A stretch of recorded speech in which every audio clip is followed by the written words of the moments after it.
Warning. This podcast may contain spoilers from whatever TV show or movie is mentioned. Please listen at your own discretion. Welcome to Viewers Anonymous.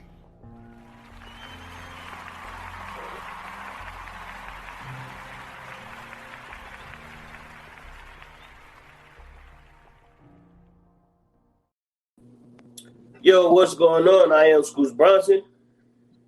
And I am S. Foster, and this is Viewers Anonymous, man. How we feeling, bro?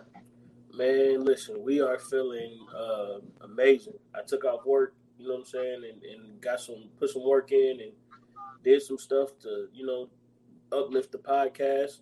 I got some Bud Light with me. I'm feeling good, man. How you feeling? I got me a cold one myself, man. I've been doing it the last couple of episodes, man. I'm trying to get lively with the people, man. So, you know what I'm saying? Yeah, make myself a little more freer. Yeah, you got to. Oh yeah, man. So I was always worried about doing it, but I was like, man, fuck that. I said, man, I've been doing this shit going on 4 years, man. Like I just did an episode of the Stolen Time podcast, and I mean it's not officially 4 years yet, but this is the fourth calendar year. Yeah. So I've been doing it long enough to, you know what I'm saying, have a little drink on the pod, man. Ain't nothing wrong with that, man. You know what I'm saying? At this point, you're a professional. You know what I'm saying? You've been doing your thing for a long time. We actually started around the same time, which is crazy, bro. I know, right? Got 4 years coming up, podcasting total. You know what I'm saying? It's been a wild ride for me, man. I'm not gonna lie. I started off with Already Home, had to cancel that in RIP to Already Home. You know what I'm saying? It was fun while it lasted, but I learned a lot through the process. You know what I'm saying? Gained a lot of different friends, you included. You know what I'm saying? And then we end up starting this joint, so I can't really complain. Oh yeah, man, for sure. And then, like I said, last episode, man, it was the 1 year anniversary episode. So, and I've always said this, man, we ramped this one up, man, and we trying to take this podcast to the next level. So that's why we're doing things like what we did last episode and like what we doing today. We're trying to give people, some different perspectives on some things. And we still looking for what people want, man, waiting on that feedback from people. But as of right now, we're just going to do what we feel is best. And we able to bring somebody else back, you know what I'm saying, for back-to-back episodes, man. Back-to-back episodes. Man, we going to bring in the homie Jamar. You know what I'm saying? Look, I don't even know how to introduce my man no more because he told me that the Culture Connoisseur podcast is done now. So yeah, man. Well, listen, I'm introduce him this time, man. You know what I'm saying? Good guy. You know what I'm saying? Former host, creator, owner of the Culture Connoisseur podcast. New inductee into the sports media realm. This young man has, helped us out tremendously. If you're seeing this display in the background, it's because of him. He actually took time out to help us out and really show us and help us out with this new format that we have now. And you know what I'm saying? We just go ahead and throw him in here, man. Jamar, come on in here, man. What's up? What's going on, bro? What's happening, killers? What's happening? Man, another day, man. Another dollar. I hear y'all. Yes, sir, man. Look, I'm gonna tell you something. This is so funny. The episode that we're doing, man, to have Jamar on for this one, because I'm telling you, this dude has been excited about this episode for I think I told Jamar about this, 2.5, maybe 3 weeks ago? Yeah. Because I sent him a list because he said he wanted to jump on, right? And I sent him a list. And the very first thing he said was, yo, I got to jump on that Any Given Sunday episode. So, yeah. You know what? So, as a matter of fact, since you are so excited about doing this, man, I want you to kick us off, man. We're going to do it a little different this time. You start where you want to start this time because I want to know why you are so excited to do the 99 film Any Given Sunday. All right. So, first off, guys, thank you guys for having me on again, man. I appreciate it. I'd be remiss if I didn't start with that. I also would like to point out that The Any Given Sunday is one of my favorite movies of all time. A lot of people know, like LaShawn know, when I was in high school, I'm a big high school, college, huge football fan. I'm not a good player, but I'm definitely a good watcher. I can watch football best than anybody. So I watched it, and it always gave me the feeling like if like one day I ever got my shot to get in the league, I could do something like Willie Beeman. I could do like a little Willie Beeman action. But it didn't really turn out that way. But one of my famous things about Willie Beeman and this whole story that they own is it's kind of like the poor man story. He's drafted.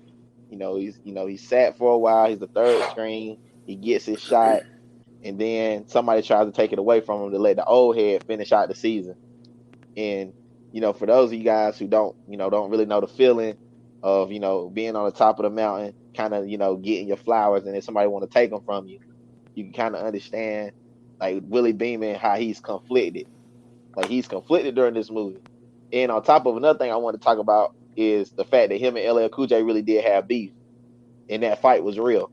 That's a fact. So that's another reason I've been super excited, because a lot of people don't know this. Like a lot of movie watchers, they saw the fight in the movie and they thought, oh, that's scripted. But actually, that's the original fight from them, like actually fighting it out, in that movie. But yeah, y'all can go ahead however y'all want to go from there. I just wanted to throw that out there. Yeah. I seen that, and it was so funny because they said that some of it was cut out. They had to cut some of that fight out because it got real. It got real in the field. I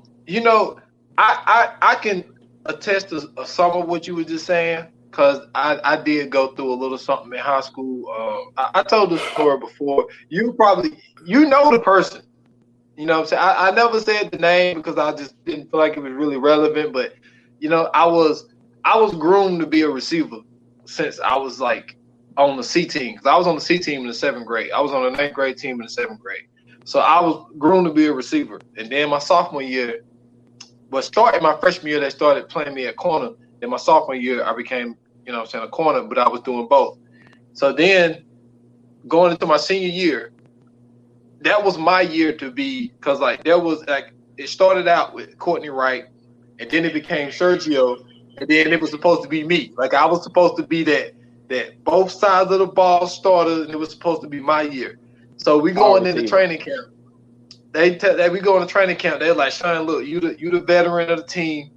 You've been the offense just as well as anybody. We want you to groom this other dude, right, for the betterment of the team and all this little stuff. So I teach the dude everything I know. You know what I'm saying? The stance, you know what I'm saying? The cuts, everything. You know what I'm saying? When we running this play, it's best to be here. All this type of stuff. So we go into a scrimmage against somebody y'all probably both heard of. I know you know him, Jamal. Sidney Rice. You remember him, Scoops? Played for I know played for Minnesota. Talking about the Minnesota Vikings. Dude, he went to Gaffney. He played against Sidney Rice. So yes. So I got Sidney Rice coming up. See, I didn't play him in basketball. I played him in football. So real quick question. I don't want to cut you off. Real quick question. So I know that Sidney Rice is from a place called Gaffney. Yeah, Gaffney. Gaffney's 30 minutes away. The reason I know of Gaffney is because the writer for Kevin Hart, he's from Gaffney as well. And him and Sidney Rice give out turkeys to Gaffney every year for Thanksgiving. And he always talking about Sidney Rice when he talking about giving out turkeys to Gaffney. But that's crazy. I never knew that, bro. Yes. So I'm playing. So I got Sidney Rice coming up. So they're like, Sean, look, since you got, because at the time he was already, I don't know if he was committed to South Carolina, but obviously he was getting recruited by everybody. Mm-hmm. So they're like, hey, you focus on Sidney, and so you just worry about corner this week. We're going to let the other dude get the snaps, and then we'll try to work you in later, right? So, I held my own against him, and then we getting ready to go into the season. They make my man the starter at receiver. I'm like, what the fuck? I'm mad as hell. I'm like, man, this is supposed to be my year to do both sides of the ball. So I'm mad as hell. So I'm like, all right, I'm just going to do my defense shit. But then, second game of the season, we playing Burns. You might have heard of Burns. Burns was, a nationally ranked team. They played some teams from Ohio because they used to travel, play people. They definitely played Northern Ohio teams. Yeah, so we play them. We down 21. So then they put me back at receiver, put Sinclair at quarterback. We make a little comeback. So now I'm starting receiver and starting corner again. So then we go to the next game. Your boy, I get 3 passes. One of them was a touchdown. The other one was like a 64-yard catch. And then they throw me another ball. I let it drop. And then when I went to catch it, my knee knocked it out of my hand because I'm running because I was trying to catch a low ball. I didn't see offense again to the first playoff game. Mad as hell. Mad as fuck. So anyway, ruin your life. No, damn. You know what? No. Nah. No. And the thing about people don't know about Sidney is Sidney's like definitely a 3-sport athlete. Like he wasn't just a great football player. He was actually really, really good at basketball too. Yeah, I know that. He played basketball at USC. Yeah, he can jump out the gym. He kind of if you put him and Sean right beside each other, they pretty much the same body type. like no lie. Yeah. Like they can both jump. Did he win the state championship? A bunch of them. Yeah. Basketball and football. I was hoping y'all would have said no because I would have been like, man, my man Sean better than Sidney Rice. But well, me and Sean both have state championship. Yeah, the funny story about Sean is Sean won it in football, and then my team came back and won it in basketball the next year. So Jamar, you a hooper?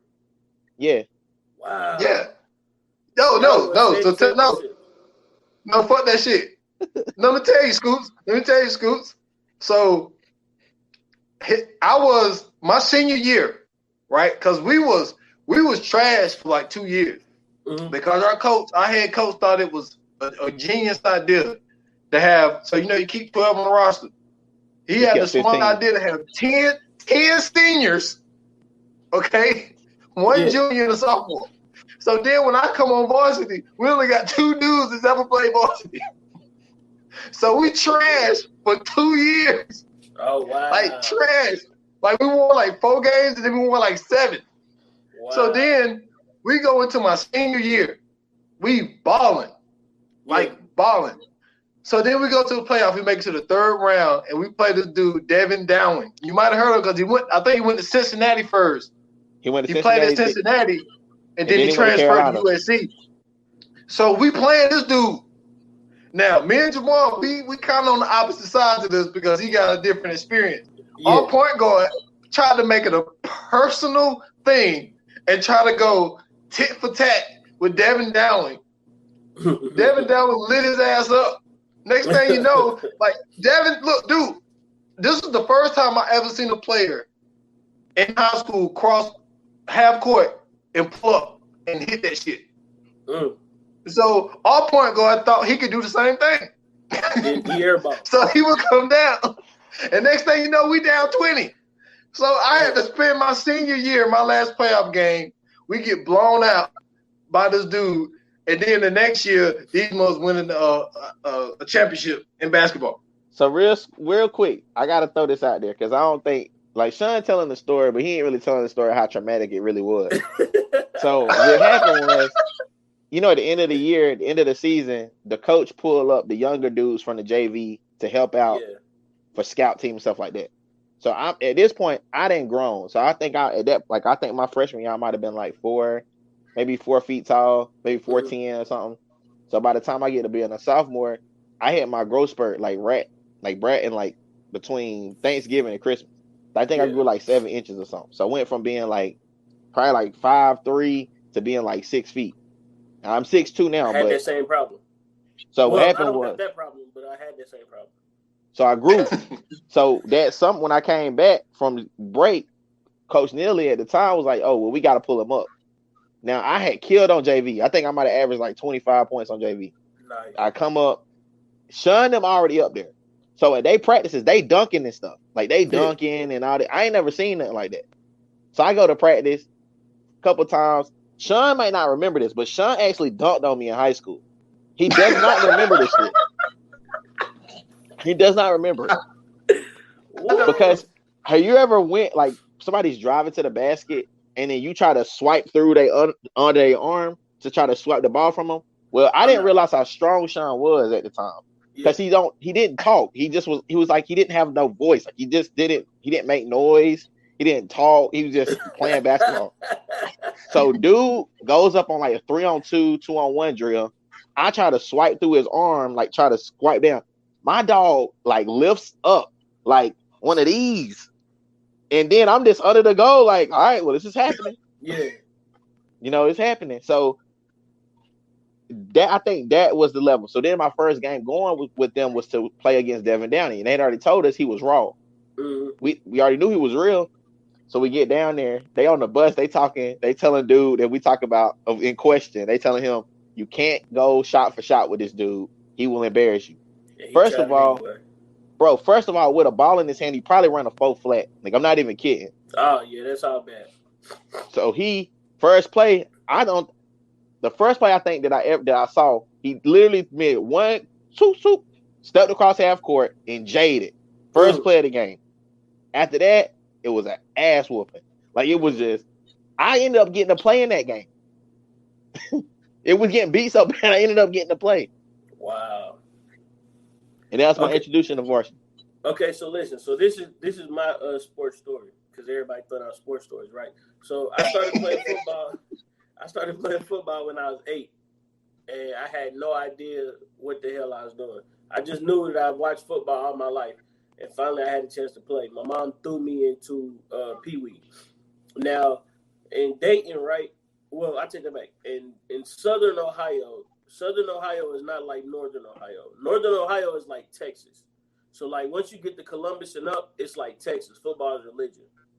And then, like, once you get to, like, South Columbus and down, it's like, so I played for a team called the Dayton Flames. My first year, we ended up getting runner-up. I played DB, and I played free safety and corner on the right side. My number was 20. I felt good, you know what I'm saying, because I was 1 number down from Deion. So I felt like, you know what I'm saying, the next year, if I get good enough, I can get that 21. Because, you know, Deion was the man at the time in the 90s. Well, my next year, they told me I'm just going to be playing safety because I did good at safety. Well, I got number 35 the next year. And we had got brand new jerseys. I know, right? We got brand new jerseys and everything. Well, the next year, you know what I'm saying, I was off and on the field. We ended up winning the Pee Wee Super Bowl. We won the championship. So, you know what I'm saying, 97 runner-up, 98, you know what I'm saying, champions. 99, I hyperextended my left knee. So I couldn't play for the rest of the season. The doctor told my mom it's best for me to just stay out or whatever, you know what I'm saying, he was trying to get her to do. So my mom was like, well, next year you can go. Well, by the time next year come along, I'm in middle school. So I get to middle school. I'm playing for a team called the Fairview Bulldogs. And Fairview was cool because all my cousins and stuff went to Fairview, so everybody in there already know me. So I get there. I'm playing on, you know what I'm saying, the 7th grade team. They moved me to the 8th grade team, but I probably weigh about maybe like 115 at this time, right? Instead of putting me at safety like they supposed to, because they already got a safety that's there, he's an 8th grader, they put me at middle linebacker. Never played middle linebacker a day in my life at 115. So I'm coming off the bench playing middle linebacker. My 7th and 8th grade year. So my 8th grade year, my stepdad comes in and he ends up coaching like middle of the year. They needed a coach. So he was like, I coach. So he switches me over to cornerback. And then I end up playing corner for the rest of the year. And then high school, I get there, I try out. I also hyperextended my left knee again at 8th grade. And then when I get to high school, try out, we go. The coach is like, yeah, man, you good. You know what I'm saying? By this time, I done learned how to basically read film. I done learned how to read receivers' feet. I know what side you're going to. I know if I'm going to press you. I know if I'm not going to press you. I know if I'm going to play 5, 3, or 7 yards up off of you. Normally, I do 5 to keep it neutral. If I think you know what I'm saying, soft, I'm going to play 3 up on you. If I think you could beat me because I wasn't really that fast, I'm going to play 7 on you. So I know to always keep my back towards the quarterback because I can read people's eyes. I know if your eyes going up, the ball up. So I know to throw my hands up, you know what I'm saying, come through the middle, spread out. That was my technique. Excuse me. Well, I didn't get picked up. So I said, cool, ain't no big deal. Somehow, one way or another, you know what I'm saying, I was out kicking it with some friends. We go play soccer with some people on the east side of Dayton.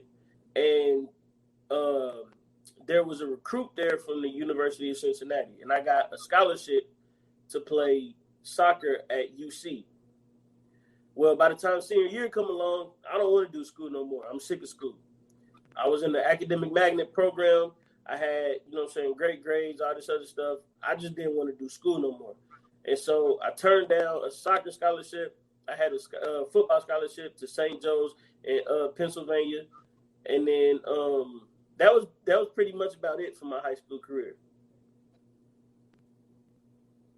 Oh, I ain't going down that road. We won't even get into the podcast if I go down that road. Y'all won state championships. I just wanted to get it. I just wanted to turn it morbid real quick. You know what I'm saying? To let people know, you know, everybody can't be great. So you know what I'm saying? Don't feel bad. You can always start a podcast. So oh man, you stupid. You stupid. So listen. Listen. Don't know, go ahead. No, you got it. Okay. So for people who don't know, man, you know what I'm saying? Right now we're talking about Any Given Sunday. That's the movie that we're talking about. It was great to get those stories because this movie is really about competition. This movie is about love. This movie is about loyalty, betrayal. This movie is really about you. I guess I say ageism. Is that a good word? Is that a good way to put it? But it's really just about the ups and downs of being a quarterback in what would technically be the top league of football. And this movie was probably one of the greatest sports movie. Well, I take that back. Not probably. It to me it is. It's one of the greatest sports movies to ever be put on film. Okay, I can see that. And then like they have a star cast the way that they did. But what I loved the most about this movie was how realistic it was. Now, even though we never really been in that realm of people, we hear stories from former players and all this type of stuff of really how this stuff goes when it comes down to the medicine, when it comes down to the drugs, when it comes down to dudes that look, I love LL Cool J, but LL Cool J was straight up snitch. So it was. He was a rat throughout the whole movie. Like, dude.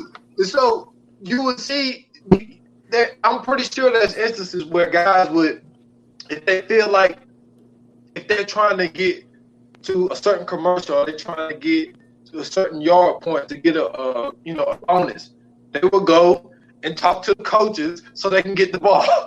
It's it's crazy. And then also for Willie Beeman to tell the story of like, yo, I separated my shoulder. He got in trouble in college. You know, how many times do we hear this story about guys? He said he got in trouble for taking a suit from a guy that he didn't even know. Well, he took a suit from a guy to go to a wedding for somebody he didn't know. So he got hit with NCAA violations. So nobody wanted to touch him. So then he went to the seventh round. And then a team said he got quick feet. So they moved in that corner and jacked up his shoulder. So then once they bounced around the league, they didn't know what position the dude played. So like we get that, and then you get the star wide receiver, then you get the, you know what I'm saying, the aging quarterback that's supposed to be, I don't know, like that really kind of reminded me of like something similar to like a Brett Favre type of thing, where it was just like he was on his way out, but they didn't want to move. But see, they had two players on their roster like that. But I think the only reason they had him and Sharp still on their roster is because they had an old school coach, Tony D'Amato. And I'm not trying to do all the talking, but we'll say this: Tony D'Amato. What I liked about him the most was how he figured out that he had to adjust. At the end of the movie, he knew that he had, if he wanted to keep coaching in his game, he had to change the way he had to change his philosophy if he wanted to stay a football coach. That's one of the greatest things I like about this movie, how he adjusted to Willie Beeman, and then the decision that he made towards the end, I thought that was great. Yeah. Yeah, I say that, man. I'm gonna take it a step further. So in all the sports movies, so initially, so enough people probably don't know this either. That when the movie first had got pitched as a pilot, the movie was backed by the NFL. But once they realized that they were going to be talking about concussions, money, a lot of the different stuff, partying, the drugs, and all that stuff, the NFL pulled a lot of their support from this movie, and Uh-huh. in turn, it just shined a light on a lot of problems. Like we see LT struggling, with concussions and still wanting to be in the game and popping pills to be able to still be able to play. And we still see stuff like this today in the game now. Like we see a lot of the concussions and whatnot happening, but we all a lot of times we don't see the end result.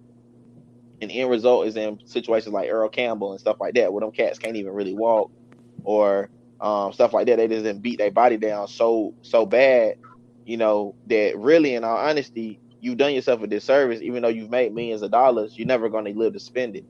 Right. So that's a part of this. It highlights a lot of times too, and we haven't talked about this. And I was going to throw this out there. It's about a black quarterback. It's not about a white quarterback. A lot of people don't really look at that. Like in the game, in the NFL in this day and age, and even in the NFL in general, there's not a lot of representation for African Americans outside of skill positions like your receiver, your running back, your corners, stuff like that. They Uh-huh. don't they don't really show us in the form of being a quarterback. And when it's a black quarterback, they make it known that he's a black quarterback. Like, oh, so and so's got a black quarterback. Like as if it's this thing that that shouldn't be happening. So I think it was really interesting that they took a black quarterback and took him through his journey becoming a starting quarterback in the NFL, basically, and how he interacts with his coaches, how he's interacting with his teammates, and then the car getting cut in the middle, bro, like that was just crazy. So it's just a lot of crazy stuff that was happening, and I don't know, Scoops, baby, you can expound on it, man. I just think that movie was so dope because it was so wild.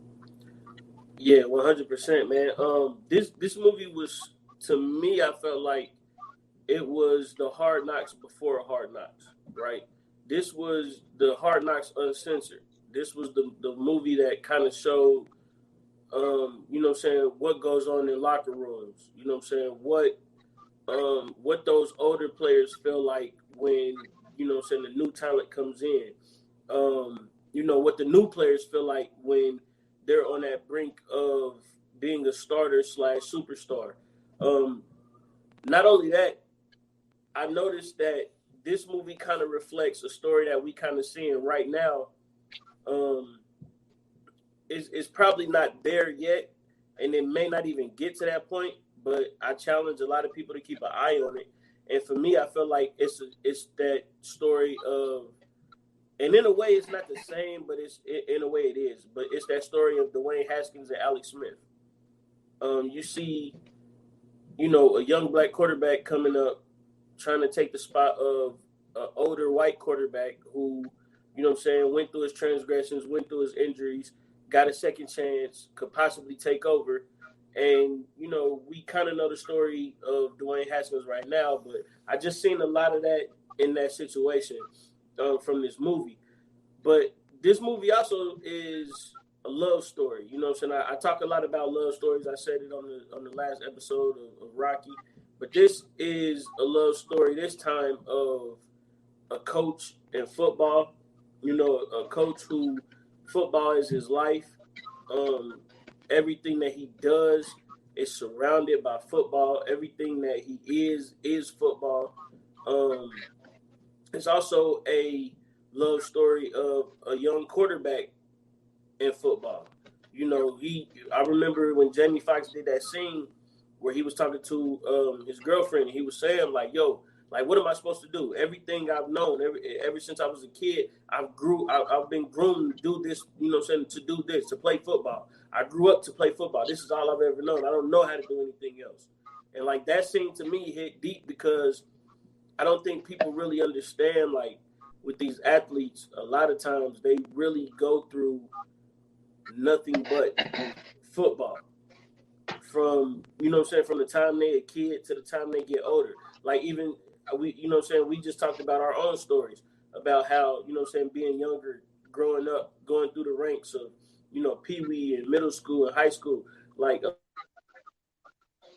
takes the time that it takes, you know what I'm saying, the sacrifices that you have to make as a child to even get to that position. And so for me, this movie was just showing you I don't want to say the ugly face, but more so just the realistic aspect of what goes on in athletes' lives. And a real quick fact that I learned as well, that Jamie Foxx was not supposed to be the lead of this movie. He's in the movie as a wide receiver. Not Willie Beeman. I'm gonna say Willie Beeman. Bill Bellamy. Bill Bellamy. Bill Bellamy. Thank you. Bill Bellamy was supposed to play the role of Willie Beeman. And before him, it was somebody else too. Dang, they had casted somebody else. Yeah, Puff Daddy. Yeah. Yep. That cast, but Puffy couldn't throw. Yep. But I remember they was talking. I forgot who was talking about it. I think I heard it on like Drink Champs. But they were saying that Bill Bellamy was supposed to be the lead of Willie Beeman because, you know what I'm saying, he was like the pretty boy. He was athletic. He could really play that role. And then I guess it just got to the point to where I think it was the music video scene where they had cut it off and was like, well, he can't do the music video scene. And then Jamie Foxx comes along. He could sing, dance. You know, that motherfucker could basically turn into another person. We seen that with Ray. And then he get the spot. So y'all do y'all research though. Now, like Jamie Foxx actually played football in Texas, so I mean, this is really kind of a role that he was built for.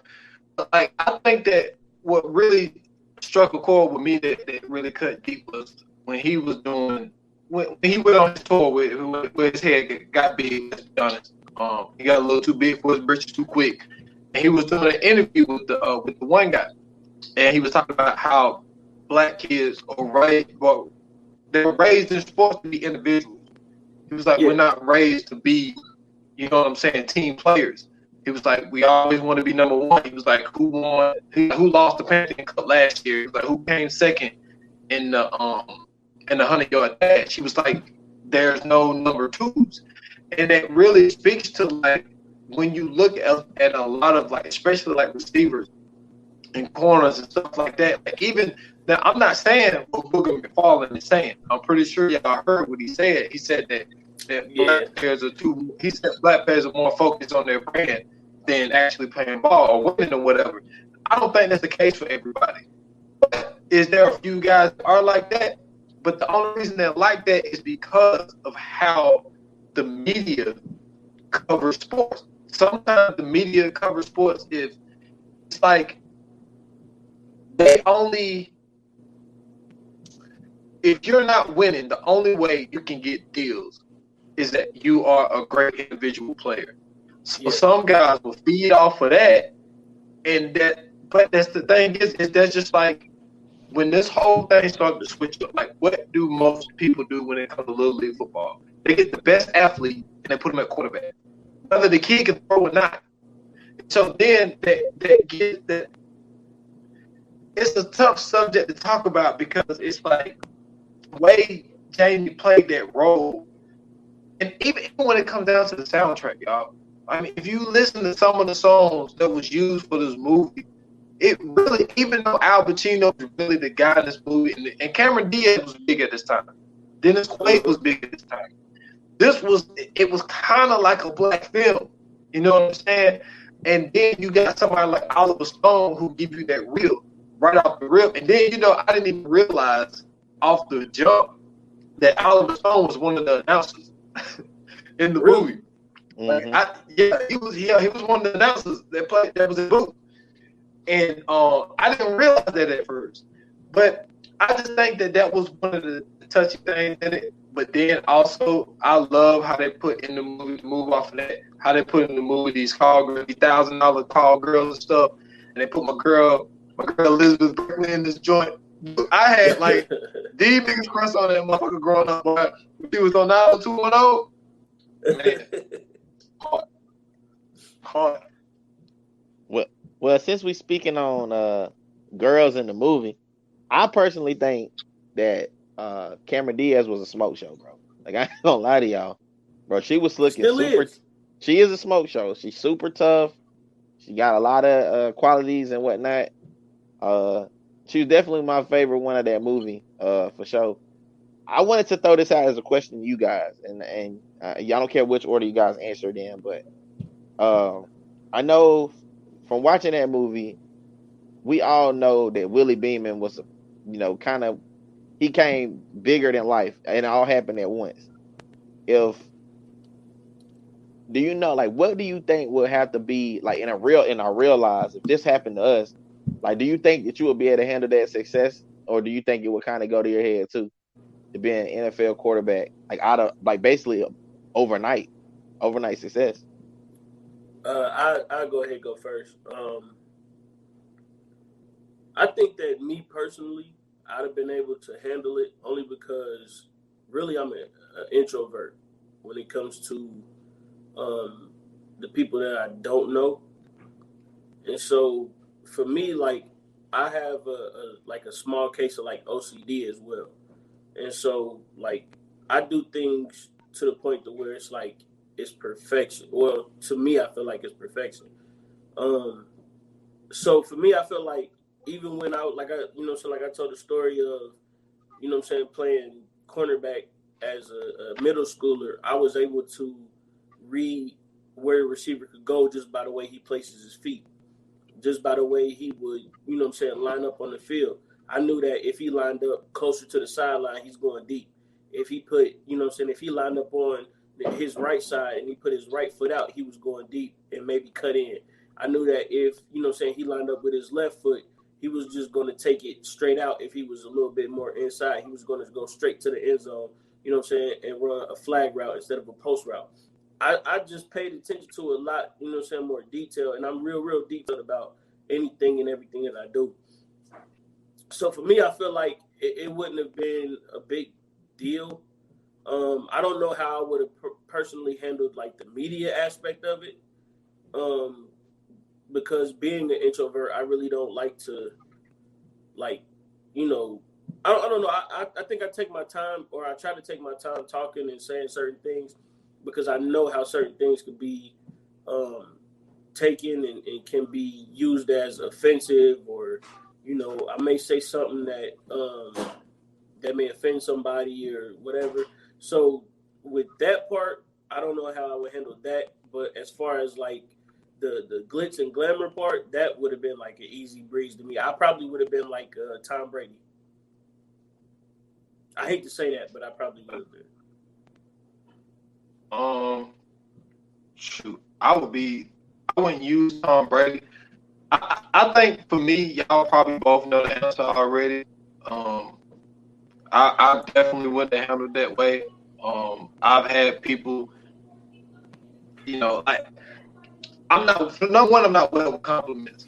You and Jamal tell me like I'm the OG, all the type stuff, and I have people tell me that I'm reaching people doing podcasting and all of this stuff. And I mean, when I was playing ball, like, a lot of people thought that I was, pretty good at this football thing, and I would have been able to handle it. My only thing would have been more of being a little anxious of going to the media and talking to people. Like it's like I don't even really like talking about so like Jamal said, he's I dunk him and all this stuff. And he had like all these positive things to say, and it's just like, I mean, even though I don't remember that, but I mean, maybe I did, and I don't think he would come on here and tell a lie, but like I think I would have been able to handle it. I definitely wouldn't have got the big head because I feel like that there's always somebody that's just as good as you are. There's always somebody that's working just as hard as you are. And I love how he was able to be humble toward the end because I felt that he needed to be brought down to earth because the lesson that he learned was the fact of, and Cat Rooney told him this. He was like, dude, he said, how did he say it? He was like, you could go out there, by yourself, but is anybody going to follow you? Mm-hmm. And so he went on that TV show and said that, the other team ain't going to touch him. He got the invisible juice. And all the other dudes are like, yo, this dude only been starting 2 games and he think he's shit. And the offensive line didn't protect him. So he learned pretty quick, like, yo, you can't do this shit by yourself. And that's the thing with football. Football is one of the most ultimate team sports. And you cannot do this thing by yourself. And he got humbled, and he realized that he couldn't do it himself. So I've always been that team guy. I'm not the – what do you call it? I was considered one of the, quote-unquote stars on my football team. I didn't see myself as one of those. I just seen myself as one of the dudes that, you know what I'm saying, when I'm playing my side of the field, my objective is to lock it down. You know what I'm saying? So I never really looked at myself as that great. I mean, it was so. I remember one day when I first graduated, because I didn't go straight to school. Well, I went straight to school. I went to Greenville Technical College, but they don't have no football team or anything like that. So I went there and I ran into this guy at Walmart, dude. I'm just at Walmart about to, scoop up something. And the guy says, "Hey, you're Sean Foster." I'm like, old white guy, mid-50s. I'm like, how the dude know me? He was like, "Man, you was a great defensive back. Man, what are you doing here in Walmart?" And I'm like, hey, like, and like, it's so crazy for somebody to just come up to me and just know who I am. Just a middle-aged white guy, call me out and tell me that I was a great football player. So, like, it was, like, I'm not good like comments like this. So I think that I would have handled that situation a whole lot better than Willie Beeman did. But at the same time, like, when you have, like, those type of people around you, some people can let that influence the way that they act. But I also thought that there was a lesson to be learned. And I think that was the way, I think that's the reason why I put that in the script. But since Jamal went off the screen, this is what I want to talk to you about. Okay. I thought that Cameron Diaz's character of being the one for her dad to leave her in charge of the team, I think he knew, no pun intended, that she was a shark. I think that he knew that girl could handle being pretty much the only woman to be either a GM or owner of a team. I think that he knew that he probably set her up to run that, and she was ruthless, dude. Yeah. When she talked to racist ass James Woods, the first trainer guy. Yeah. Yeah, I gotta call him out, man. Shout out to James. He supported. Man, fuck James Wood. Nah, he plays the roles nobody wants to play, man. Yeah, because that's him. He played the role that even when he was Lester. That's him. All right. Yes. So yes. Then when they was in the office and she was talking about Sharp playing, knowing he had a concussion problem, and she wanted to stick with Willie, but she wanted Sharp to play, and then she was going to cut him after the season, and it was just for her to make those decisions. You know what I'm saying? Because it seemed like she was just a very ruthless character, and she had to be that. And something else I wanted to point out was I remember when she was talking to this one guy when Willie first got to play, because when Garabini went down after one play, and then it was like, who's this guy? And they was like, what? And he was like, oh, I think Art found him, before he went away.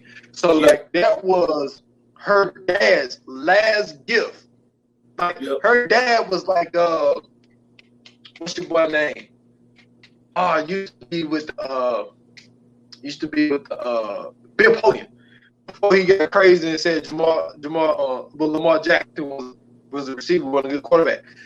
And but the way he built that coach team around Peyton Manning, he was a GM at the time.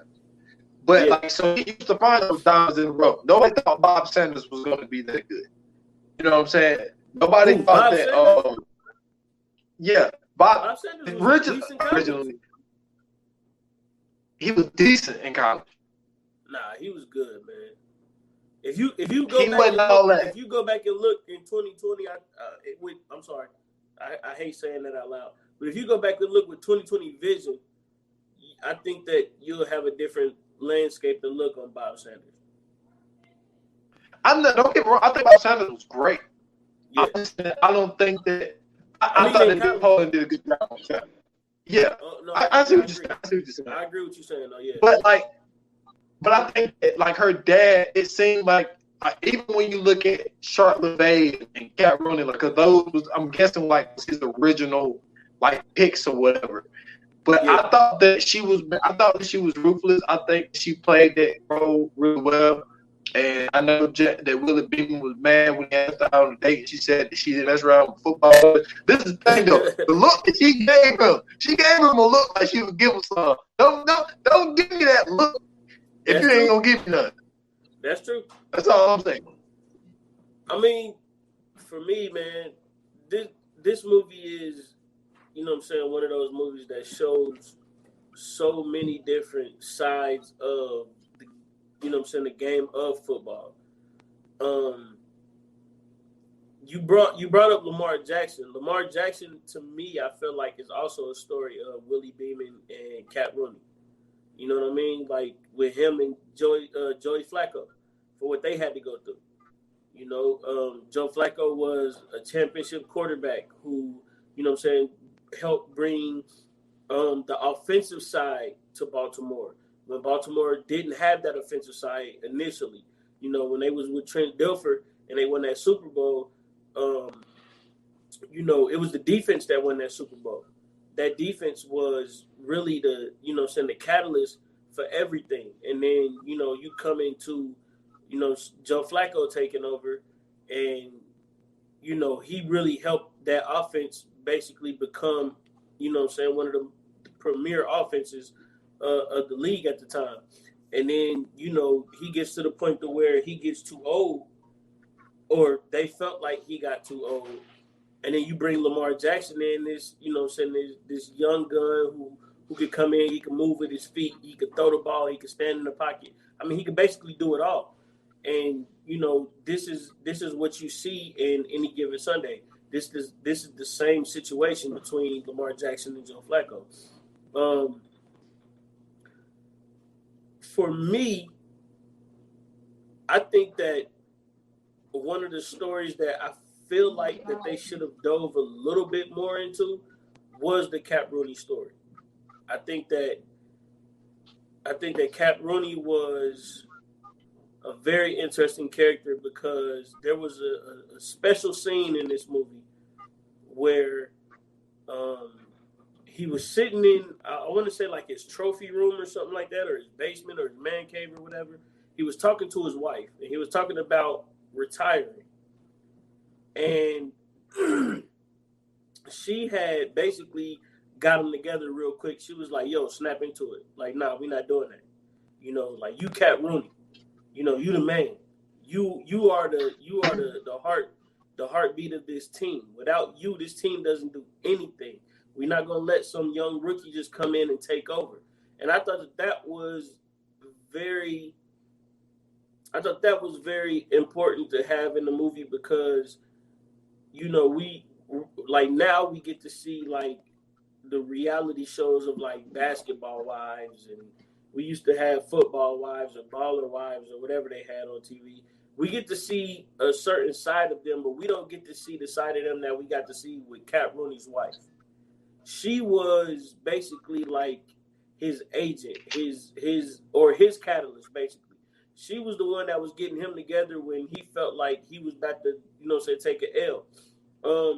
You also see a story of two elder statesmen in the league who basically are on their way out, but still can give pretty much all they have to the game. To me, I felt like Cat Rooney was more like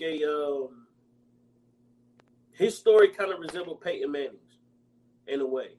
Like he was an older guy, you know what I'm saying? He gave it his all. He was very successful. He got an injury, and then you got this young guy who comes in, and then it's like he's doing a little bit of something, but this injury is so nagging that they're not really winning. It's not like they were coming in and they were getting W's or starting off. They weren't coming in and getting W's, but what ends up happening is you bring this guy like Andrew Luck in, and Andrew Luck just shows out. But Peyton Manning has to go to another team, and he has to pretty much prove like he still has it. And I felt like that was kind of Cat Rooney's, that was his storyline in a way. Like, even though they didn't show him getting traded, or he didn't leave the team, but pretty much he was going to be that guy that was going to eventually go to another team and have to prove that he still had it. That he still was the cat, the captain. And I mean, to me, I felt like this movie just, Jamar said it best, like the NFL pretty much had their thumbprint on this movie. And you could tell, like, with, Jim Brown being there, with Lawrence Taylor being there, this movie really had the ins and outs of, T.O. was even in this movie. You know what I'm saying? Like, this Ricky Waters was in this movie. Who? Ricky Waters. He was in this movie. Yeah, like this movie really had the ins and outs of, the football league. I don't want to say the National Football League because in that movie it wasn't the National Football League, but it really had the ins and outs of, the top football league, like where all these guys pretty much go to do everything that they want, that they were pretty much groomed to do. And I mean, it was just amazing to kind of see that, that behind the scenes of it, even though it wasn't behind the scenes because it was a movie, but it was good to kind of see the behind the scenes of how everything rolled out. My question to you is, how did you feel about Al Pacino being the coach of this movie? Because that was for me, that was a different thing. Like, I felt like they kind of modeled him after, like a Bear Bryant or a Woody Hayes or a Bo Schembechler, like one of those old school, hard-nosed college coaches who, pretty much were those traditional guys. How did you feel about that? Like I said earlier in the podcast, I thought it was great that we seen him make that transition because we see a lot of coaches that get stuck in their old ways. I watched it with Bobby Bowden. It got to a point where like he was so the greatest example. I hate to use basketball. Excuse me, I hate to use basketball, but the perfect example would be Bobby Knight. Bobby Knight couldn't adjust to the time, and Tony the model was the same way. Like, he was so stuck in the running game and getting offensive linemen, and LL Cool J being Julian Washington, and he wanting to run the ball. And also, I'm not mad at Tony D'Amato for being mad at Willie Beamen was changing the plays, because that shows the disrespect to your coach. Like, that's not the type of things that you do when your coach is calling plays. And I thought that Al Pacino was a great coach, and I remember hearing a story when he did the inch speech.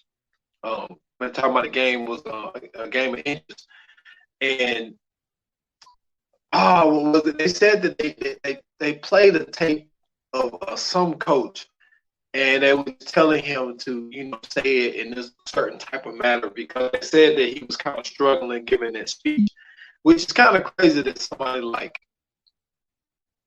Al Pacino would struggle with something like that. But I never really seen Al Pacino in a sports movie before, and I thought that he did a really great job. And like I said, I love the transition because when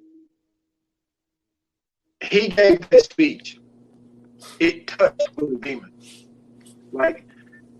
And also what humbled Willie Beeman was watching Cap in that first half. And then, like I said, Cameron Diaz went up to the coach and was like, "Yo, you put Willie in the game." You know what I'm saying? In front of the whole team in the locker room. Yo, Cameron Diaz was badass in this movie. Badass in this movie. And I love my favorite part when she was talking to Tony, and she said that it's free negotiation time, and she said that means you too. He was like, how me and your dad used to do negotiations, have a beer, shake hands, and then he walked out, and she said, "Fucking beer." That shit was fucking hilarious. Yo, I totally forgot that was her uncle. It's so weird in this movie because the dynamic that they have is not of like like an elder and a youth. You know what I mean? Like as far as family goes. To me, I felt like it was more so like he, in a way, he was like her dad. You know what I mean? Like I felt like, and this probably is like a weird comparison, but to me, in that movie, like it was like Jerry Buss and Jeannie Buss. Yeah. In a sense. You know what I mean? In a sense. In a sense, see what you're saying. Yeah. But, like the way she carried herself, you can tell like she wasn't necessarily groomed to be in that position, but she, you could tell she grew up around it. That's basically all she knew. And she loved it probably more than Tony loved it. You know what I mean? Like she go ahead. But Tony kind of lost and because he was going through his personal shit and he wasn't winning. Yeah. And to finish my point real quick. Oh yeah, and don't forget that Hooker left him too. No, he didn't leave him. He wanted to date her for real. And she was like, "Tony, that's not what you want. Like, you don't want that. Trust me." She left my man. She left my man hanging. No, she said, "If you want to be a regular, I'm fine with that." Because remember, he said, "I want to see you on a regular." And she was like, "Okay, that's fine too. I give you my one number." Huh? She knew what he meant. But she wanted confirmation. So then we had to do this without the money.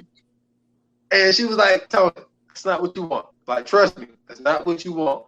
And that tells you right there how he was struggling with his wife leaving him and all that type shit. But to finish the point, so she comes down there and say, "Willie, I want him to be the starter." But this is the thing. Cap realized when he made that touchdown and he flew through the air. He only did that shit because Willie. He knew Willie was breathing on his back of his neck, and he jumped in that end zone and he looked at the crowd. He knew it's over. Yep. I'm done.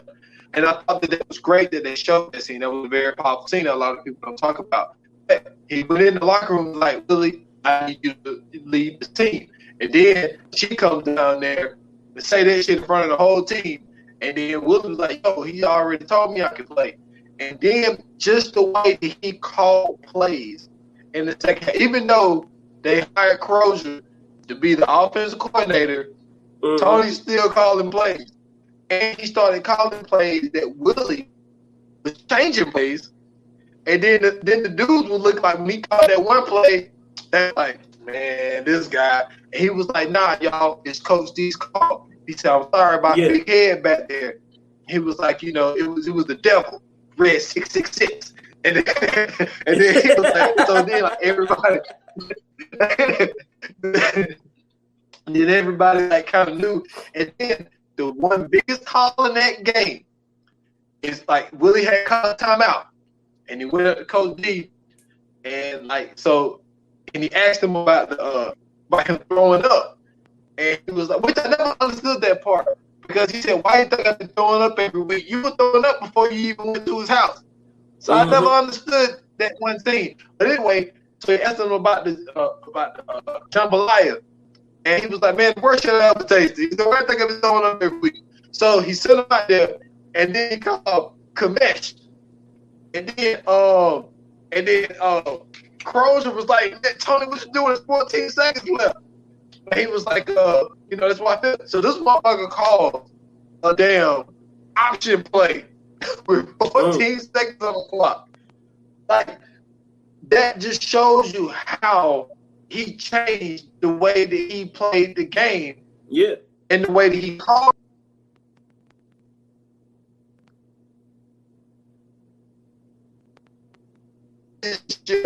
Look, I love Cameron Diaz. I do. But he fucked her royally because this motherfucker left before even the coach game and took Willie Beamen with him. Yeah. I was just like, yo, this is the all time. So I think that Al Pacino playing a coach, I think it was I think that he did I haven't seen anything that he did a bad job in. You know what I'm saying? Of course. But I think it was good though, man. I think it was a good choice. I mean, I agree with you, man, but to me, I feel like that relationship between him and Willie, right? When he put Willie on the field after that game, and they were sitting in that empty stadium, and he was telling them, remember how it was when you was playing backyard. Remember how hungry you were. Remember, the way you felt. And he was just pretty much just, putting that confidence in him. Even though in the end, in a way, it kind of came back to bite him just a tad bit. But I feel like that's where him and Willie kind of built that trust. He pretty much right then and there put his faith in Willie Beamen. He wanted, I think he really wanted Willie Beamen to know, like, yo, from this point on, you're my quarterback. I want you to be my quarterback. And it was interesting because, you talk about the relationship between him and Cameron Diaz's character and his, we kind of seen this as well happen this past Sunday, with the Jets.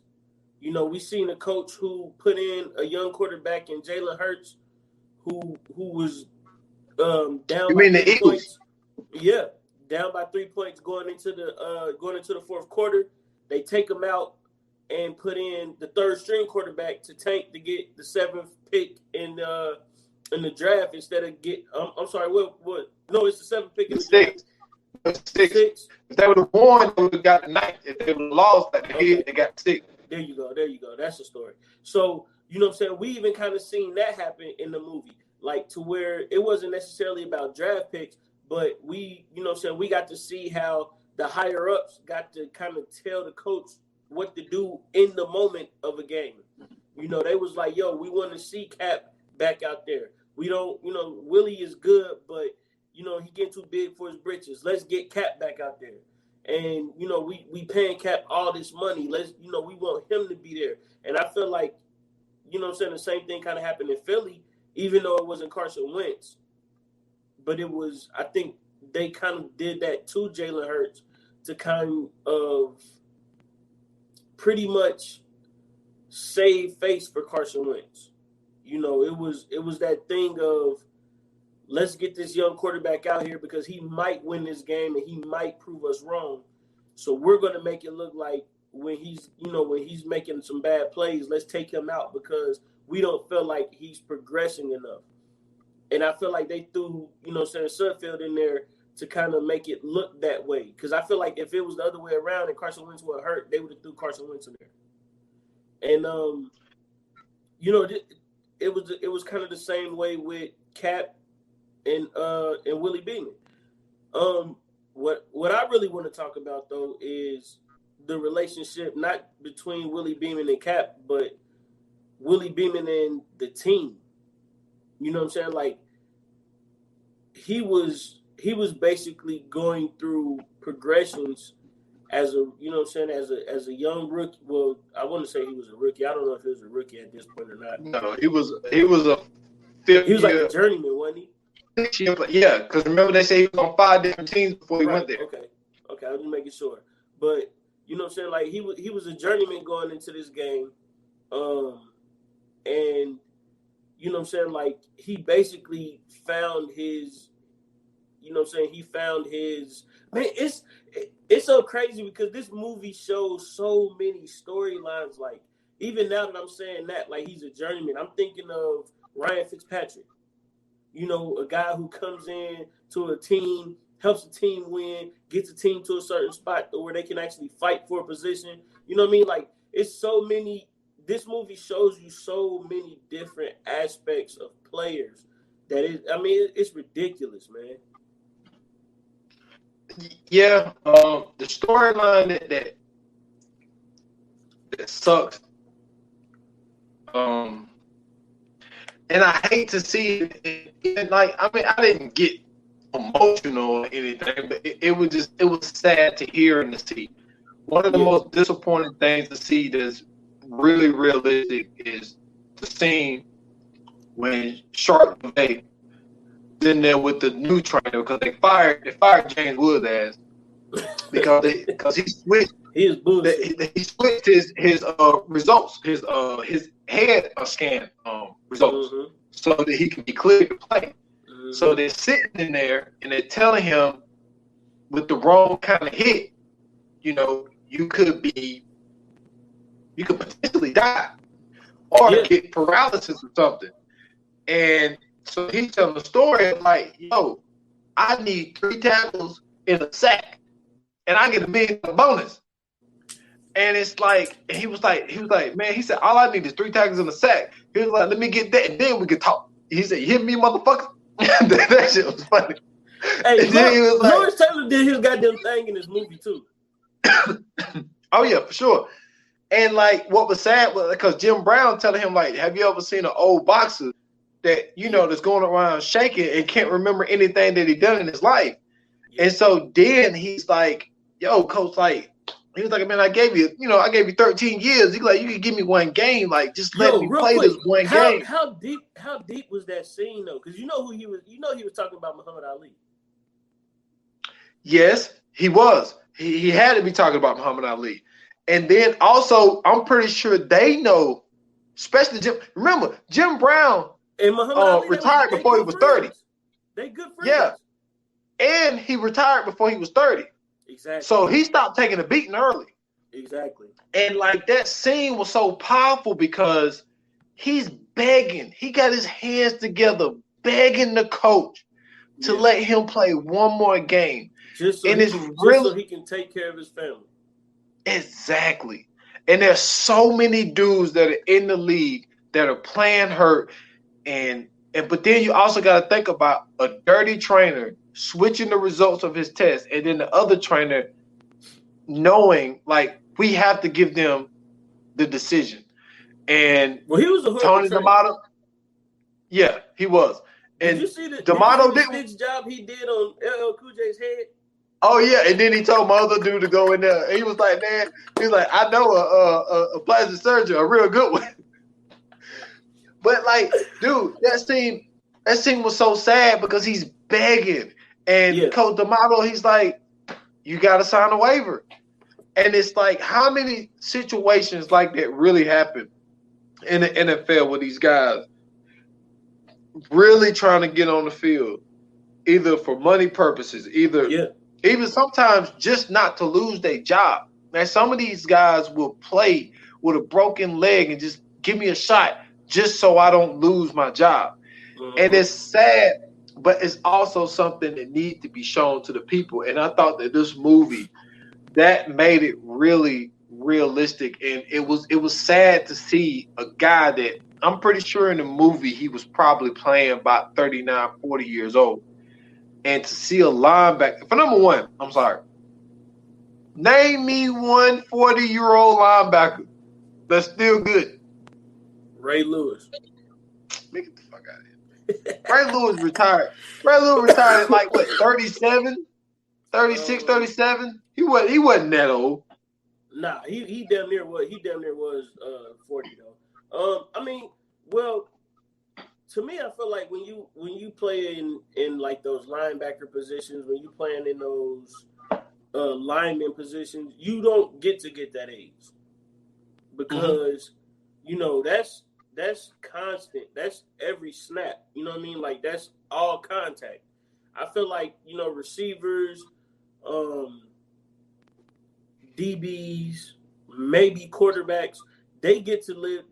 They get to live that extended career because they don't have that constant contact like linebackers, running backs, linemen do. Like they say the average career for a running back is 3 to 5 years. That's the same for a linebacker. You know what I mean? Like, a lineman is really even shorter than that because they're constantly banging. That's every play they're banging, and that's over what 100 snaps a game. So, it gets to the point to where you kind of look and it's like you feel him when he's begging because you understand like you want to provide for your family, you want to be there for your family, but at the same time you understand what Jim Brown is saying because it's like you want to be there for your family, but at the same time you don't want to be there for your family but end up a vegetable and can't enjoy that time with your family when you finally get the chance to be there with your family. You know what I mean? Like you don't want to be the guy who's basically supporting, being the support for the family, but you can't run around with your sons or your daughters when they're young. You can't walk them down the aisle when they get married, or when your daughter get married, or you can't be, you can't stand up and hug your son after he gets married, and you can't hold your you can't hold your grandkid because you're not in your right mind. You don't want to be that guy. You know what I'm saying? We've had, speaking of movies, as we, that's what we do. We had the movie come out about the CTE. We've had stories, constantly come out about CTE and the effects of football players in the long term. So, you don't want to see him go down that road, but at the same time, it's like, I think this is why this movie is also so great because it gives you that battle of you kind of feel him, you want to be on the side of Shark, but at the same time, you want to be on the side of Coach too and just be like, yo, Shark, just sit it down and relax. You know what I'm saying? You got time to, you know what I'm saying? You at least got another year under your belt if you sit down. But, he's so focused on, and this is once again, I go back to, how intricate and behind the scenes they were in this movie. He talking about the incentives. He like, yo, if I get a few more tackles, if I get a few more sacks, I can make this amount of money. I could get this. You know what I'm saying? To me, I feel like Shark is, and I know I keep doing this, but I'm sorry, bro. It's so easy to do this with this movie. But to me, I feel like Shark is Antonio Brown, right? Not necessarily the CTE part, but we all know the struggles that Antonio Brown went through. We all know, they say he, deals with mental health. So the fact that Antonio Brown had, got a second chance to come back and play with Tampa Bay, we know how, those things kind of go. We even hear about, or they even talk about in the middle of the game when Antonio Brown is playing, they're talking about how if he gets so many catches, he'll get, a $250,000 or he'll get $100,000, making certain incentives. Or if he finished out the season without an issue, he'll get this amount of money. And, like we've seen people go to bat for him like Tom Brady, and it's like, it seems far-fetched until you watch this movie and it gives you that actual real look inside of what these guys really go through. Imagine, to me, I think one of the best scenes was when LL Cool J and Jamie Foxx fought, even though they really actually fought. But you know what I'm saying, in the movie when they got into it, you know, his whole thing is, yo, I need my carries, I need my yards so I can get, you know what I'm saying, this point on my contract. And I can't do that with you because you can run the ball. So you actually taking away, you know what I'm saying, you actually taking food out my mouth. You taking money out my pockets because you got feet on you. And we don't get to, you know what I'm saying, we don't really get to see or hear any of these stories. I mean, you may or may not hear about them during the Hard Knocks series, but that's why, once again, I said this was Hard Knocks before Hard Knocks, because you actually get to see all of the intricacies and the levels of, you know what I'm saying, pro football from this movie. And I think this is probably like the realest it's ever been as far as sports goes in the movie. I've never seen like a basketball movie be as real as this. True, and I think that also when it comes to the Julian Washington character, because we get that with him too. So and remember I told you he was a snitch. All right, so let me go to the second time he snitched, and then I go to the first one because the first one is going to make my point. The second time he snitched, it was when Willie Beeman went to the party and said, yo, we'll be top dog if the defense would step up. And he was like, yo, man, don't talk about the defense like that. Shark will whoop your ass. He's like, man, like I give a fuck. He runs down there and tells Shark, oh, man, look, he's up there talking about, man, we will be top dog if the defense was playing better. Like, man, get the fuck out of here. So then the first time that he snitched, he goes into the office and talked to the coach and the offense coordinator. He was like, yo, he said, look, he said, Reebok got this whole thing set up as soon as I get 2,000 yards. He was like, the only way I can get 2,000 yards, I got to get the ball. And all of a sudden, he said, all they do is this play, this play. I got a better play. And then he was like, he said he's changing the plays in the huddle, the plays that you call, the plays that I love. Oh yeah, that's the scene where they was in there with the trainer.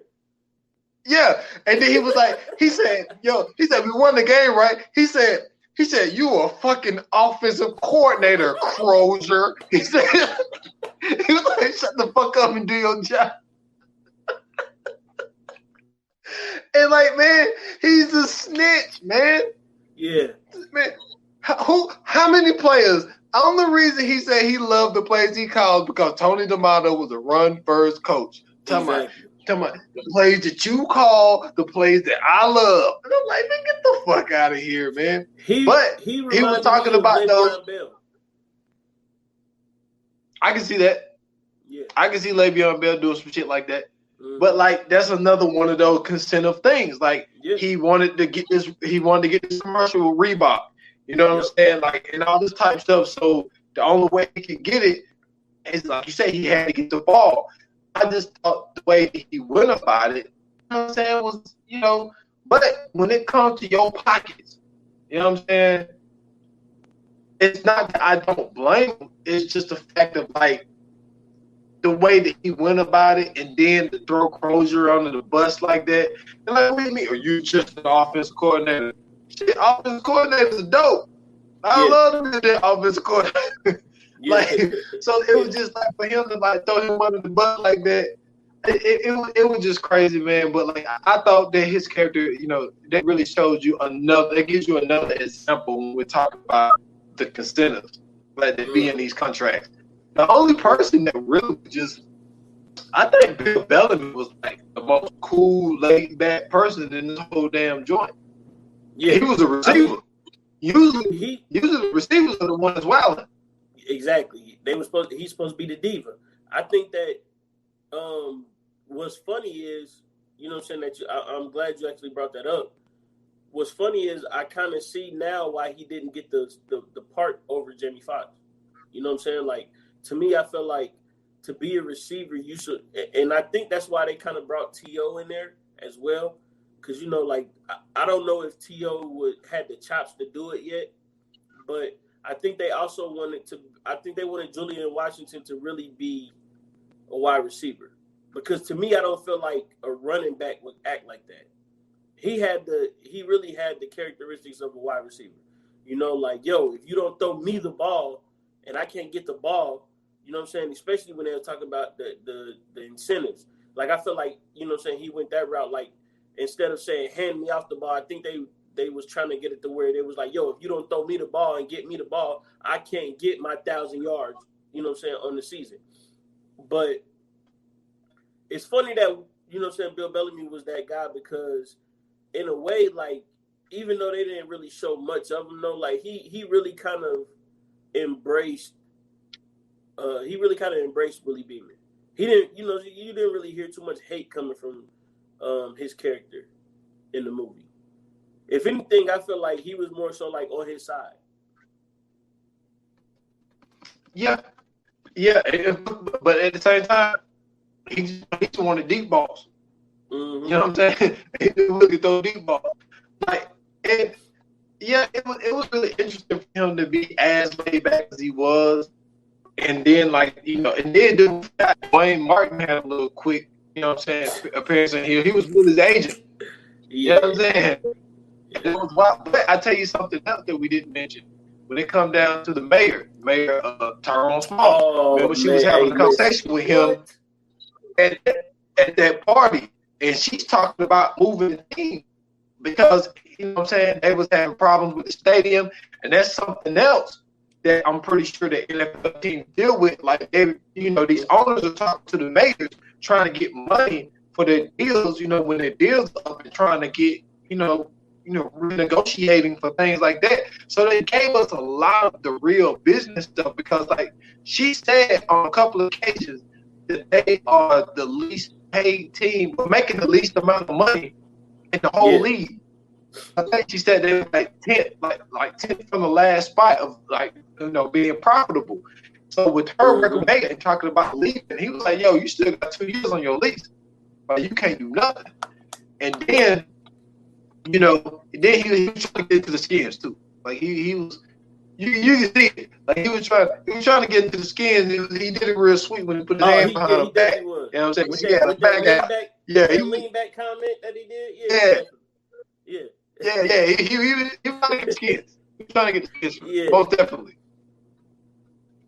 I mean, I feel like, first off, they picked the right actor for that role. I don't know what his name is, but he always plays that smooth guy role. Clifton Davis. Yeah, he always plays that smooth guy role. He's a great actor as well, though. But I feel like, you know what I'm saying, and I'm gonna keep going back to it at this point. Forget it. I'm gonna keep going back to it, man. This is, to me, clearly the most true to life sports movie that we've seen. You know, it goes from the coach owner aspect. It goes from the coach player aspect. It goes from the owner public aspect. It goes from, you know, the relationships that each player is having, not only on the field with each other, but in their personal lives. Like, this movie shows so many different aspects of the players, the coaches, the owners. And it's just like, you really get a sense of what the NFL is like. You really get a sense of what pro football is like.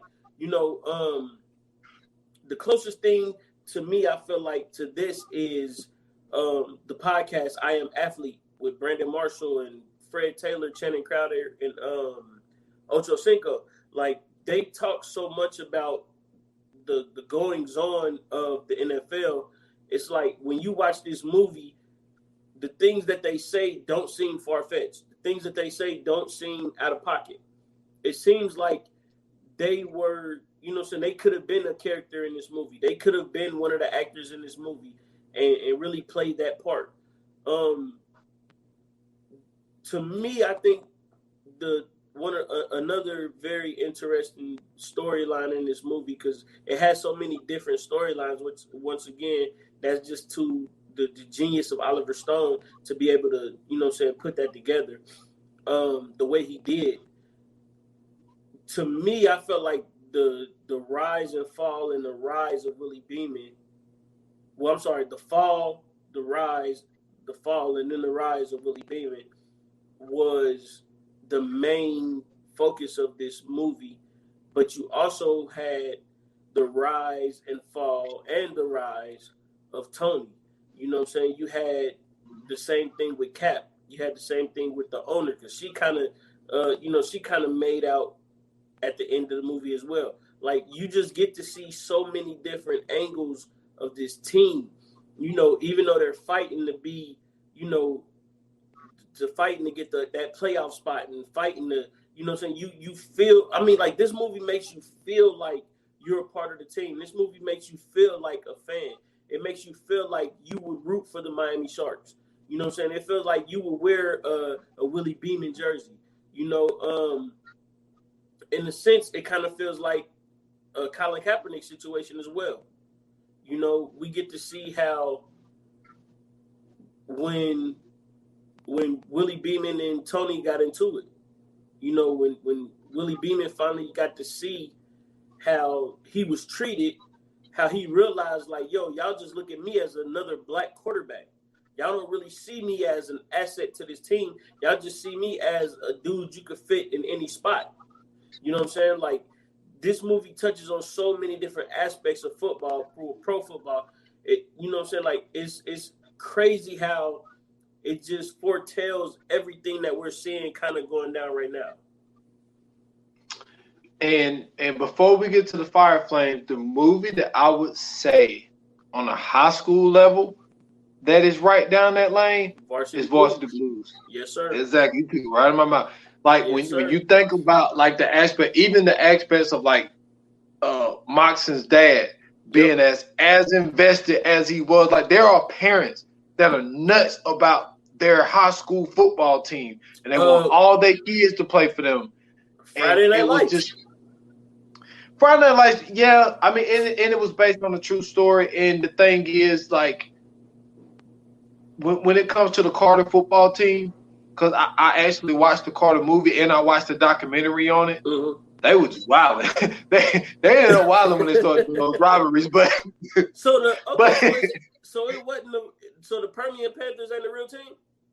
No, they're real. They're real. Oh, okay. It's just the fact of the team that they played, the Carter team that they played. Yeah. They actually, if I'm not mistaken, for the movie, they made the game closer than what it really was. Yeah. Well, no. No, the Carter, both of those teams are real teams in Texas. No. It's just the fact that. I know that. Yeah, it's just that Carter really blew them out. Yeah. Okay. Yeah. So that's what I was asking. Because I didn't know if Permian was a real team or not. Yeah. But Carter, the movie made the game closer, but Carter really blew them out. It wasn't a game. Dallas Carter is tough, bro. Oh yeah. If you go on YouTube and, like, check out some of that shit, they tough.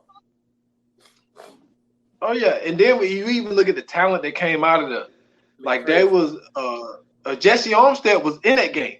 Yeah. The old former Giant player, he was in that game. That's crazy. And they was raw with what those players did after the season though. And then the racism that they endured when they was down there too, like, well, that they went through some. So but yeah, I think high school wise, I mean, Friday Night Lights was, you know what I'm saying, it was good. But I think that the way that, because now Varsity Blues is a great movie. Yeah. But at the same time, it gave you every different element. Even when it came down to the black running back, he would run him from the 20 to 20. They get in the red zone, he didn't give him the ball no more. That's crazy. And, like, Marshawn Lynch. And then you got and then you got the star quarterback who's, headed to Florida State, and, like, the whole town is, and, behind him. Then he gets hurt, and then you got the girl who just want to get out of the town, so she tag along to this guy, and then he gets hurt, so she's like, "Well, I'm gonna move on to the other guy." So, like, there was a lot of shit that was in Varsity Blues that, like, I'm pretty sure that a lot of people, dealt with. So, I think that was another movie on a high school level that gave us, that real. But this is okay. So for the Fire Flame, hold on, real quick. I want you to go first. We got something new. We got something new. So for the Fire Flames, man, you know what I'm saying? We about to get into it, so let's go. Yoga Fire! Yoga Flame! So, Fire Flame for me, man.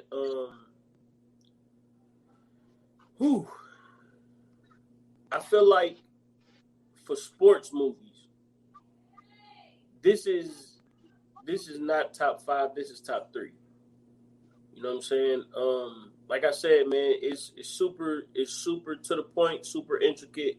There's so many layers to this movie. As far as the relationships go, as far as the realism goes, as far as the personalities, you know what I'm saying, even down to the fact that they're in the front office, you know what I'm saying, they're in the coaches' rooms, they're in, you know what I'm saying, like they're dealing with a coach who, you know what I'm saying, is on his way out, but ends up proving himself and getting to another team, taking his quarterback with him, you know what I'm saying, so on and so forth. And then just the, you know what I'm saying, just the realities of it, you know what I mean, the battles between players, and coaches, even the relationships between players and owners, you know, with everything that we've seen with these past few years, I feel like this movie has, in a weird way, kind of, been before its time. You know, it was kind of made before its time. And I feel like with everything that we've seen within these last few years, with Kaepernick, with, you know what I'm saying, social injustice, the way that they handle that, you know what I'm saying, situation, dealing with, incoming, you know what I'm saying, rookies, dealing with, you know what I'm saying, veteran players, you know what I'm saying, like I don't know how many metaphors and examples I've given throughout this episode alone, but just looking back and thinking about all of these, to me, I feel like this movie deserves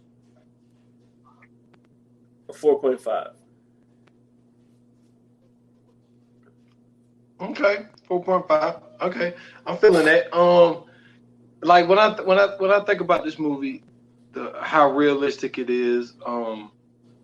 Even to the cast, man, the cast is crazy, like crazy. And then, and it's so funny because no, that's something else. That's a whole thing. I was about to say something, but it didn't have nothing to do with nothing. But like one of my favorite parts that I didn't get to mention, and when Jim Brown was talking on the sideline, when Julian Washington and Willie Beeman got the one dude hurt, McClellan hurt. Yeah. And like he was giving a speech to the defense, and he was going in on the defense. Oh, and they was like, "Yo, chill, coach, before you catch a stroke." He said, "I don't get strokes, motherfucker. I give them." That shit was hard. That shit was so hard. Jim Brown, man. God damn it. He should have got an Oscar for that movie. That was Hey, Jim Brown. I feel like he went back 40 years just to be in that movie. Oh yeah, and then like the one scene when he was like, he said, "Man, I made this shit damn simple enough." Like when he was showing them the defense and shit. But anyway, that's outside the point. I think that this movie is great. It's one of my, definitely, I'm with you. It's one of my top 3 sports movies, especially football. I don't know. Well, if I add basketball, it slides down a little bit for me. Okay. I always tend to enjoy basketball movies a little bit more. As far as this movie and as far as this rating, man, I'm with you, man. I give it a 4.5. Fire Flame. It's really close to a 5, but there's some good stuff that, you know what I'm saying, it's criticism. It's just a little stuff here and there. You know what I'm saying? But overall, man, it was a great movie, man. Yeah, man, I totally agree, man. It's just it's one of them ones, man. Whew, it got too real at certain points. It got too. I understand why Jamar, talked about how the NFL had the thumbprint on it, and then they took it off. If I was the NFL, I would have took it off as well, because this was, in a sense, it was too revealing, man. It was way too revealing, especially for 1999. Yeah. Because now there's a lot of shit that we know because there's so much access now. But back then in '99, no social media, like they had to. It make a lot of sense for them to pull out. That is true. We didn't even have MySpace yet. Yeah. So Dang. they knew what they was doing. I don't think they knew that technology was gonna soar the way that it is right now. Yeah. And all of this stuff is easy access, but back then in '99, I can see why they did what they did. It makes sense. Yeah, I agree, man. So going into the trailer, man. This next movie that we got coming up. Okay, I got a good one for it. Right. Because this is one of Quentin Tarantino's masterpieces. You know what I'm saying? This is one of the ones that, he put together and he pieced together so well. Just put it like this, man. It's a kick in the face.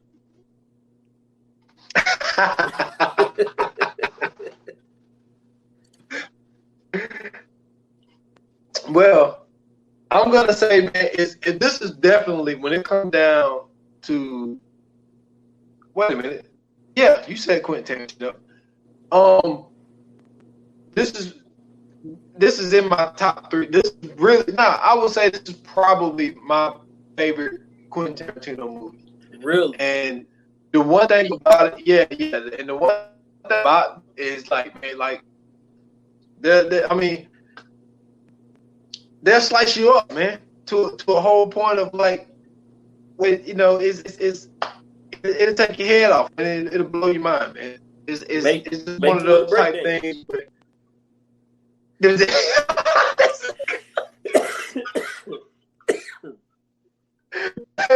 stupid as fuck. Hey, look, this episode, man, it's gonna be really, it's gonna be off the chain, man, because there's so much stuff, like, with this. It's on, man. It's on, like.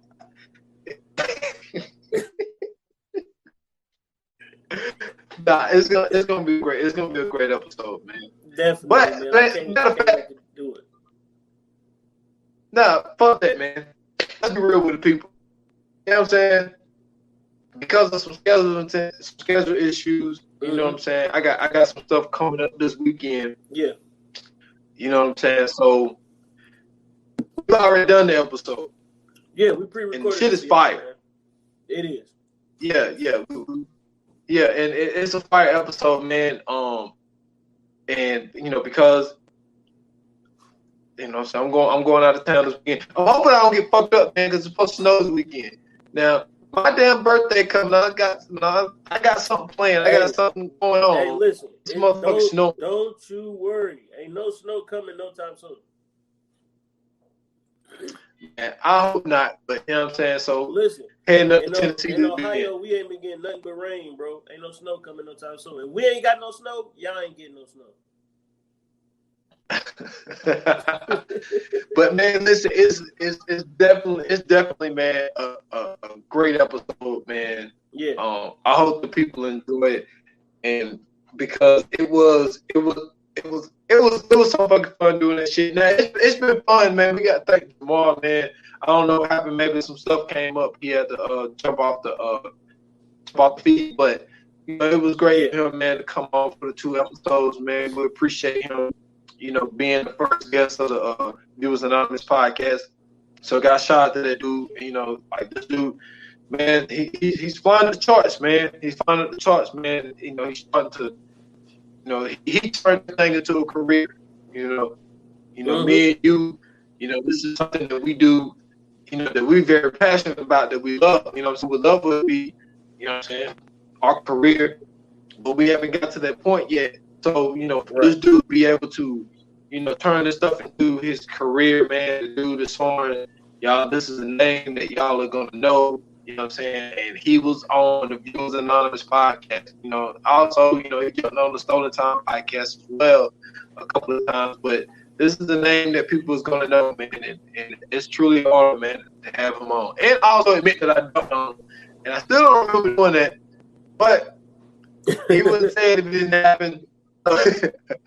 So, but to share that story, a lot of people don't like to tell people they got dunked on, man. So I appreciate that dude, man, for Hey man, that's jumping all on with us, love, man. man. That's all love when you know what I'm saying, we can get somebody that's honest like that, man. It's good to get those kind of stories.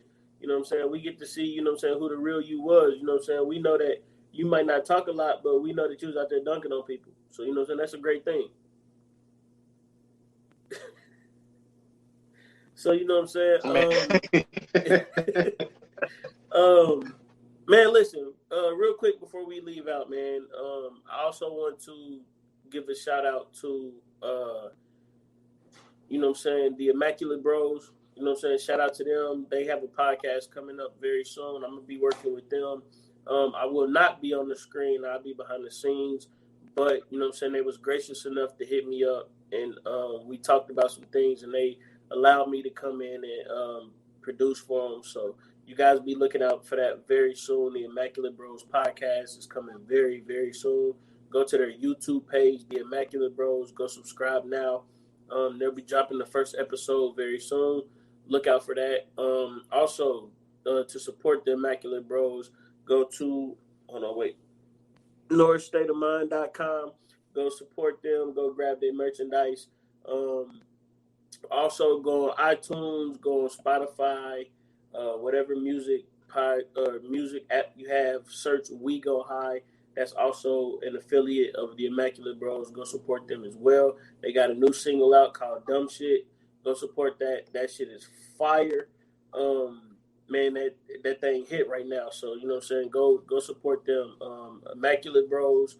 NorthStateOfMind.com, and then go look up on all your music streaming services. We Go High. We is spelled like in French. It's OUIGOHIGH. So go, you know what I'm saying, help them, go support them, go follow them. Make sure you stream their music. Make sure you watch the videos, and of course, make sure you buy the merchandise from the site. They would greatly appreciate it. I would greatly appreciate it as well. But for me, man, you know what I'm saying, go check me out on Twitter at Scoots Bronson. Check me out on Instagram, Scoots Bronson _TV. If you are listening to this, you can also watch. Excuse me. If you're listening to this, you can also watch this on YouTube at Scoots Bronson TV. Just search it, or just go to Viewers Anonymous on YouTube. The video will pop up. Make sure you hit that subscribe button. Make sure you hit that like button. Go to the Viewers Anonymous Pod Watch Group. It's VA Pod Watch Group on Facebook. Go ahead, jump in there. We're trying to build this community up. We're trying to make this thing happen. We got visuals now.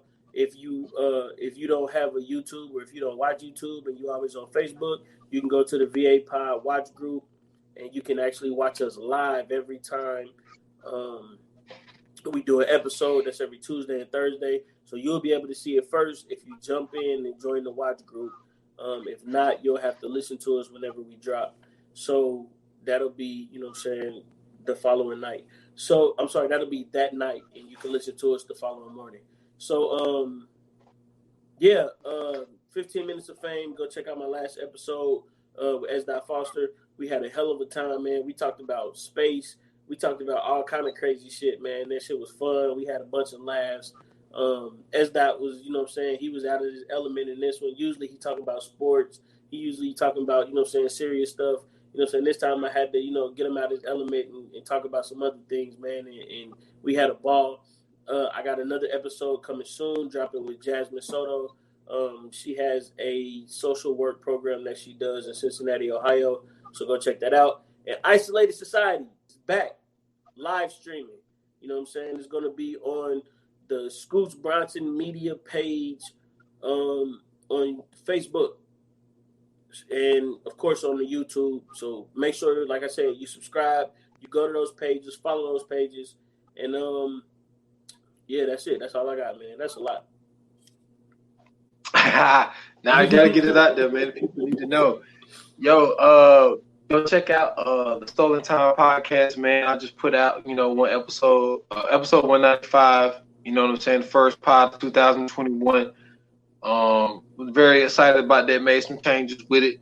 So please go check it out, man. We did a new format on this episode. You know what I'm saying? So me and Uncle Washington trying to make some changes to make it better for the people.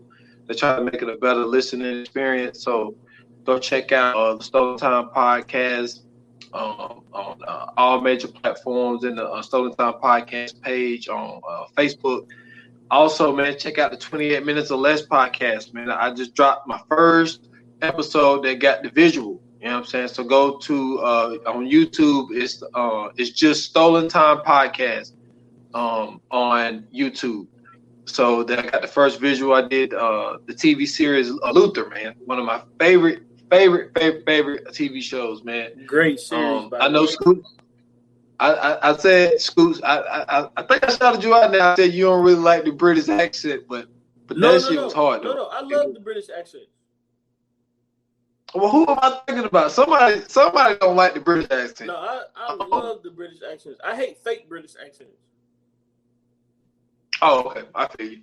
But yeah, I dropped that first. I dropped that visual, man. So I'm trying to take the 28 minutes or less. You know what I'm saying? Give people the visuals and the audio. So check out 28 Minutes or Less podcast on all major platforms. I'm working on a guest with that, man. A new guest that's gonna be. I think it's gonna be a fire episode, man. But that's a little down the road. But the next episode, you know what I'm saying? We doing a part 2. Me, you, and the dude Casey. So we yes, sir. about to knock that out here soon. So be on the lookout. That's gonna be the next episode. Can't wait. But yeah, man, that's all I got. Other than follow the Stolen Time Pod on Instagram and S.Foster8 on Instagram as well. Excuse me. Yeah, man. If you're listening to this right now, thank you very much. This is the first time we actually went live. So we are going, you know what I'm saying? We might do it again on YouTube. We might just wait and then just go ahead and upload it to YouTube. But like I said, man, if you are on the VA Pod Watch group, it's definitely going to be on there every time. We're going to go live on that page every time. So if you join the VA Pod Watch group, you'll be able to watch. You'll be able to watch us live every time we record. And you know what I'm saying, make sure you add yourself to that group because we're trying to build a community, we're trying to build a base, and it would be very, very helpful if you guys did that. You know what I'm saying? Goodness gracious, excuse me. You can add comments on here as well. If you comment while we recording, we'll definitely throw your comment up. So, you know what I'm saying, everybody that watches, you know what I'm saying, who knows, you might get famous, you know what I'm saying, putting up a funny comment. So going, you know what I'm saying, here on forward, man, we doing big things like we told y'all before. 2021 is our year. You know what I'm saying? Shout out to Jaron Vincent. He just left a comment, as you guys can see if you're watching. But you know what I'm saying, 2021 is a year that we're going to be doing major things. We're going to be, you know what I'm saying, building from here on out. We're going up. So with that being said, man, thank you guys once again for listening, for watching. Make sure you subscribe. Make sure you follow us on everything that we do. Stay in tune. And with that being said, man, you already know, like they said in Hollywood, it's a wrap. Cut.